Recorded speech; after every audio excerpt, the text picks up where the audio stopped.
Can you really become a good boxer by training on your own at home with YouTube videos and Instagram tutorials? Let's talk about it. Hi, my name is Kirill. I'm an amateur boxer from Germany, and I get messages every single week from followers telling me that they are training on their own at home with no gym, no coach, training exclusively with videos online. And while that path can work, I want to warn you because it's a lot harder than most people think. So, my perspective. Look, I'm not here to say if you don't join a gym, you're never going to be a good boxer. No, that's just not true. You can teach yourself a lot with self-discipline and training and dedication. But here's the thing, if you go down that route, you need to know what you're missing and how to replace it. Because there are a few things that a good boxing gym with a good boxing coach gives you that are basically impossible to replace. First of all, you can see what you're doing. When you copy a drill from YouTube, there are a few things that you just can't really spot on your own. And this results in you thinking that you're doing it right, while actually doing big mistakes. This is because boxing is full of details. Your foot placement, the rotations of your shoulders, and the angle of your punches. These are mistakes that you can't really spot on your own. A coach, he sees them immediately. And importantly, he corrects you before they become habit. And please trust me, unlearning bad habits is 10 times harder than learning it right from the start. And I'm talking from personal history right here. Point 2, the lack of sparring. Sparring partners really matter, and the lack of sparring you get on your own can really hamper your career. Sparring is where you actually learn what boxing is, where you apply techniques that you have been practicing in front of the mirror and see if they really work for you. You can shadow box all day or box against the heavy bag until your fists bleed, but until someone punches back with intent of harming you, you don't really know how to use it. A gym gives you exactly that.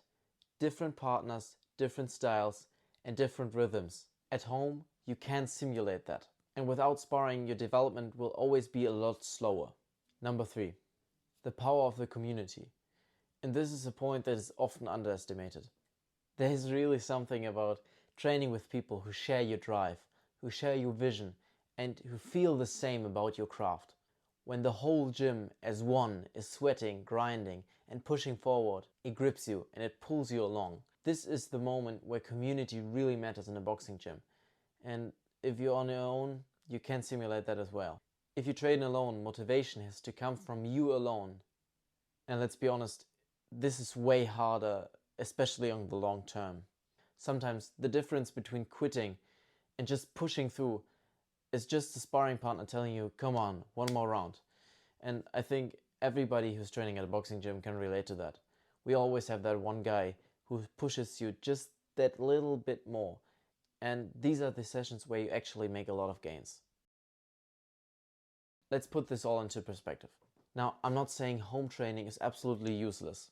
If you live far away from the gym, are not allowed to do that by your parents, can't afford the membership, or just like to train on your own a lot, it's still a great way and it's still possible.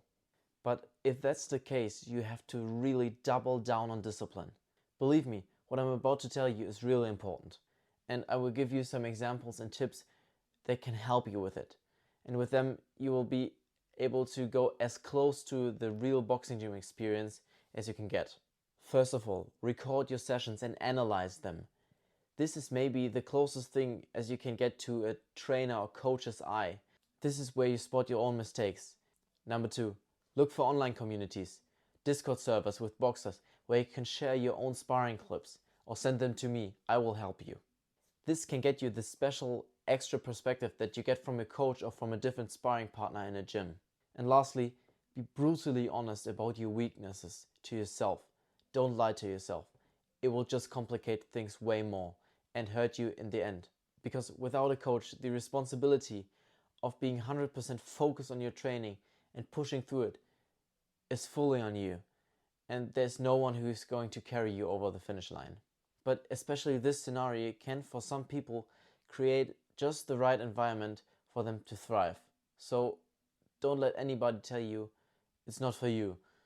If you can't afford a gym, if you have no opportunities to go there, or if you don't want to, don't let this hold up your journey on becoming a boxer. But if you have the possibility to go to a boxing gym, I really advise you to do it. It has changed my life, and I think it will yours as well. So concluding, my advice is simple. If you can get a membership at the boxing gym, go do it. It's really worth it. Find a coach who cares. Find sparring partners who push you forward, and a community who cares about you and pushes you all the way to the finish line. But if you can't, just don't forget how much harder it can be for you. Boxing is not impossible on your own, but it was never meant to be a solo journey. Remember, you can throw punches anywhere in the air, but real boxing happens when they come back at you. Thank you. You see, I have a new mic now, and hopefully the audio quality is better than the last time. If you have some questions, just write them down in the comments. I answered every comment on the last video, and I hope you enjoyed it. If you get some requests, just write them to me in the comments or on Instagram. I would really appreciate a follow, as this channel is still very small, and I would like to grow and someday maybe even live on the income of this channel. Thank you very much. See you next time.